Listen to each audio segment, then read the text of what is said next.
Welcome to Diamond Secrets Revealed, Discover Color and What You Need to Know.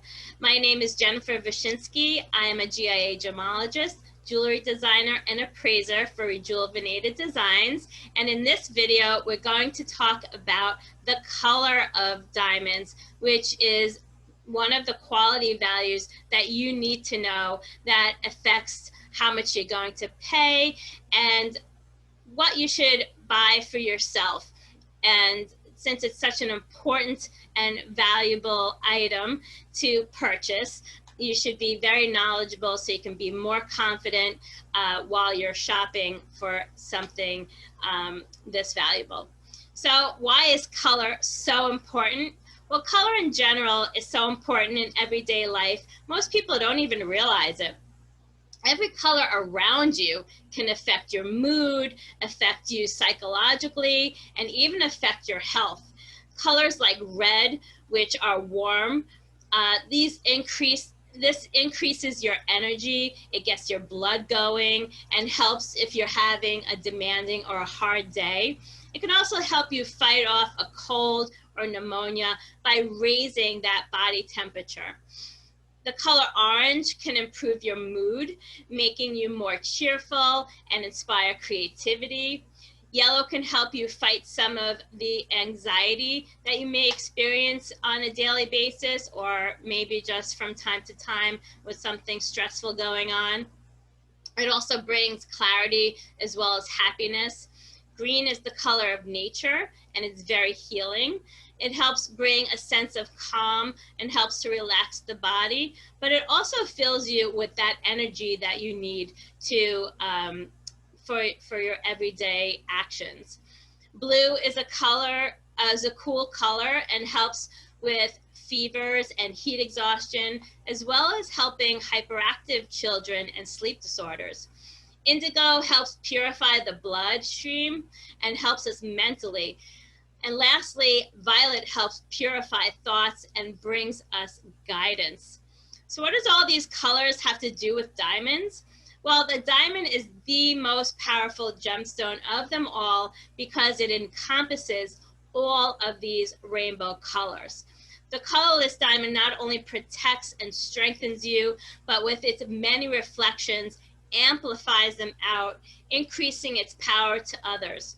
Its strength and purity has been prized throughout the centuries, making the diamond with the least amount of color or colorless the most valuable in the colorless range and the most in demand. Diamond does come in every single color of the rainbow naturally, but yellow, brown, and colorless are the most common with its color created by nitrogen clusters that form within the crystal lattice. So while it's growing, these elements may be around and get caught up in that atomic structure and creates a more yellow tint or a brown tint. Or if there's none of these traces, then it can be completely colorless. Black diamonds are created from many impurities and also crystal distortion. And before it became fashionable, it was used for industrial purposes and was actually called bort. The rarer colors are white, gray, pink, blue, which are colored by boron, green, which has natural radiation. So if the skin of the diamond is kept on to the polished gemstone, then you'll see more of that green color because the radiation is typically contained to the natural crystal. Once you polish it off, you could be polishing off that body color of green. Purple is created usually from trace elements as well as crystal distortion. And the most rare and the most valuable is a pure red, absolutely pure red. There's only about 7 or 8 pure red diamonds in the world. And it doesn't matter how big it is, it doesn't matter the clarity, it will costs a lot of money. I read an article a while ago that a 1/2 carat pure red diamond that had a chunk missing from it, so a 1/2 carat's pretty small, and it had a chunk missing from it. It was about $1 million per carat for this 1/2 carat diamond. So it was about $500,000 for a tiny little red diamond. So I consider that a lot. But anyway, today we're focusing on the colorless range and GIA's standard grading system for colorless to light yellow or light brown. So how did this grading system come about? In the 1950s, Richard T. Lidicote at GIA developed the standardized system of color grading that gives a letter to each grade in the normal color range. And the grades range from D, which is colorless, all the way down to Z, which is light yellow or light brown. So why start at D, you may ask? That's weird to start at D when our alphabet starts at A, right? So dealers all over the world were already using different letters like A or AA, B, and C. They would use numbers or word descriptions for the color of diamond. So you can imagine that there was a lot of miscommunication and people are not getting what they expected. So to make it universal, Lidicote created this standardized system to make a fresh start. And he began with D, and it ran all the way to Z. So anything beyond Z is considered a fancy colored diamond. So D through F are in the colorless range. So those are the highest colors or colorless that you can have when purchasing a stone. G through J are in the near colorless range. K through M are faint yellow or faint brown. N through R are very light, and S through Z are light yellow or light brown. So the lower in letter you go, the less valuable the diamond would be. So like I said, after Z, you get into those fancy colors, and the value for those are the opposite. So the more color or saturated color that you have, the more expensive it would be. So when fancy yellow diamonds came into popularity, some would try and cheat by getting an X, Y, or Z color and calling it a fancy. So X, Y, and Z are actually called a poor man's fancy because you're paying for a lower price per carat, being that it's a low quality color in the colorless range, but it looks like something that's higher value in the fancy color range. So you have to be careful with that, and that's why a grading certificate is so important. Especially with those X, Y, and Zs, they usually set them in 18 karat gold or a higher yellow gold to make it appear like it's one of those fancy stones. So be careful that you're not paying for a poor man's fancy and paying that price of an actual fancy stone. So something like that, you may want to ask for a certificate or a GIA certificate for that, so you know what you're getting. So describing color in gemology is very different than other trades or how you as a customer would describe color. And this again is to keep it standard, because a difference in color can be such a difference in price. So marketers and designers started calling diamonds in the M to T range, champagne, cognac, chocolate. You all heard of those Levian diamonds, those chocolate diamonds, to give it an element of romance for these traditionally low quality diamonds. And again, like I said, that that X, Y, and Z was called the poor man's fancy. So they try and hype up these low quality colors so that they can get more money per carat for them, because they weren't considered popular before that. You know, they would just be used for electronics or for polishing or something like that. They wouldn't be used for jewelry. And when it's used for jewelry, you'll get more per carat because it creates something more artistic, or a designer uses it. So you'll be paying more for something that's considered low quality. So in describing a color in gemology, we don't use these romantic names. You first describe the hue, which is the body color. So if it's yellow, if it's brown, if it's gray. Then the tone, which is how light or dark the stone is. And lastly, how saturated or vivid, or the strength of color you have. With diamonds, since most of them are colorless or near colorless, so we're not grading the actual hue, we're not grading that body color. You're grading the tone and the saturation, or the depth of intensity of color. So this takes a lot of practice and understanding of what you're actually looking for.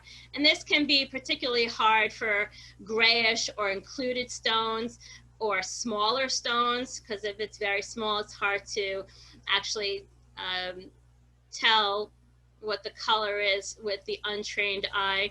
So you want to think of a glass of water, which is completely colorless. And then if you drop a droplet of yellow dye, you know how that affects that colorless water. And then you keep dropping yellow dye into it, how that intensity increases. So that's sort of like what you're looking at when you're color grading.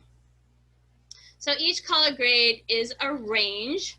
So for example, if you have a color graded G, which is in the near colorless range, it may have been very slightly darker than the F color, which would be a high G, or it could be very close to an H, which would be a low G. So it has a very wide range. So there's not just one kind of G. It can be something that's darker than the F, but lighter than the H. When diamonds are graded in a lab, there is more than one person looking at each diamond because it can be so subjective. And due to the fact that humans can't remember exact color, every diamond in a lab is graded against master stones. So master stones are diamonds of known color, and each are round, weighing about 30 to 40 points. And they are the highest color of their range, and they're usually very good or higher cut, and they have very good clarity and no fluorescence to detract from its color. So let's transport ourselves to a diamond grading lab. Picture the lab with very dim to no lights on, so you need a dark environment to properly color grade. The master stones are lined up on a non-reflective white tray in a light box that uses a cool daylight equivalent light bulb of 5,000 kelvins and has no ultraviolet light. So the stone is usually checked for any kind of fluorescence first to make sure that that's not detracting from your color grading opinion, because a strong fluorescence might influence that color grade. Then you place your stone table down. So it'll be a loose stone, but I have this large stone as my example. So table down, you put it flat on that tray, and then you raise the tray up to your eye level and look through the pavilion or the bottom of the stone. And if your stone is darker on the right of the master, let's say we start with an E master, and darker on the left of the master, let's say F, then you keep going down the line until it's lighter to the left of the master that you're checking it against. So then the master will be very slightly darker. So say you move down to the eye master and it's lighter on the left side, then it will be an H color. So you keep moving it down until it's darker than the one on the left and lighter than the one on the right. So that means it's that color. So color grading is the most precise when it is loose. And of course it is accompanied, and of course when it's accompanied with a certificate from a lab that has unbiased grading. So they're not affected by the result of the grade, whether it's a good grade or a bad grade. They don't really care, they just grade it and move on. So if you're trying to choose a diamond for an engagement ring, which do you choose? Well, I would really recommend looking at a few diamonds loose. Ask if you can look at 2 to 3 side by side, first table down, so upside down, and then your final judgment should be face up. So looking at it from the top, because that is how you and everyone else in the world will see your diamond, because you don't wear your diamond upside down, right? So the most popular are G to H colors. D to F will look colorless face up, with D being the whitest and most colorless. G through J will still look colorless face up. So those are colors that you can really consider if you're on a budget. But J you'll start to see a little bit of tint of color, especially if you put it next to whiter stones. K through Z, you'll see obviously more color face up. You'll start to see that tint of yellow or tint of brown, whichever color it is. So since color is something that you see first, well, you see size and you also see color first, I consider it more important than clarity, which with most stones you need a loupe for. So since color is something that you see with your naked eye, then I consider it something that's pretty important when choosing a diamond. So if your budget allows for a D or an E color, then of course those would be best. But if you want to save and still have a white look, then I wouldn't go lower than an I color. If you do choose to go for an I or J color, ask to see them side by side and choose the one that is the lightest of them, because remember, color is a range. So you could get a high J that looks like an I, and that would be really ideal. Also ask if you can see the diamonds outside in the sunlight or daylight equivalent. That is where you'll be seeing the diamonds mostly. So nobody has those fancy jewelry lights following them around, you know, creating those crazy sparkles. So if you take it outside and you look at it in natural sunlight where you'll actually be seeing your diamond or your ring, then you can get a good judgment of the color that it will look every day. So most diamonds that you'll see will be mounted, and the color of the mounting can really affect the color of a diamond. So diamonds that are set in yellow gold or rose gold will have those colors reflected into the stone, and colorless stones could look like they have more of a tint to them than it actually does. But if you set a warmer stone or something that's slightly yellower or browner into a yellow mounting, then it will actually look a little bit better, because the yellow mounting will absorb some of that color. So you want to, so when it's set in white, white stones will look whiter and yellow stones will stand out more and be more obvious. So keep that in mind when choosing a setting. This is why when a jeweler or appraiser grades a mounted stone, they usually give it a color range. So you can't really get exactly the color when it's mounted, especially if the bottom of the stone is covered, because remember, you look through the bottom to get that color of the diamond, to color grade that diamond. So an appraiser has to give it a range. They'll probably say like G through H, or maybe G through I, something like that, because they're not exactly sure, you know, how white or how yellow that stone is. So when shopping for diamonds that are already mounted, just keep in mind that metal, the metal it's set in, the color of the metal that it's set in. Then look and see if you as the consumer can see any kind of tint of color.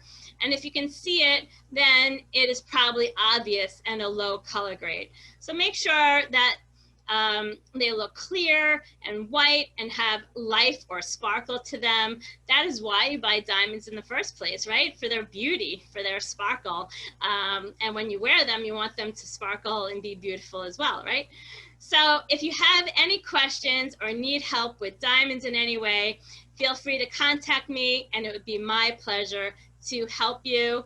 And like I said before, we're gonna continue on with this diamond series. So be sure to watch all of them so you can have all the facts and be able to grade a diamond like a pro and be more knowledgeable and more comfortable and confident when you're in a store purchasing for yourself.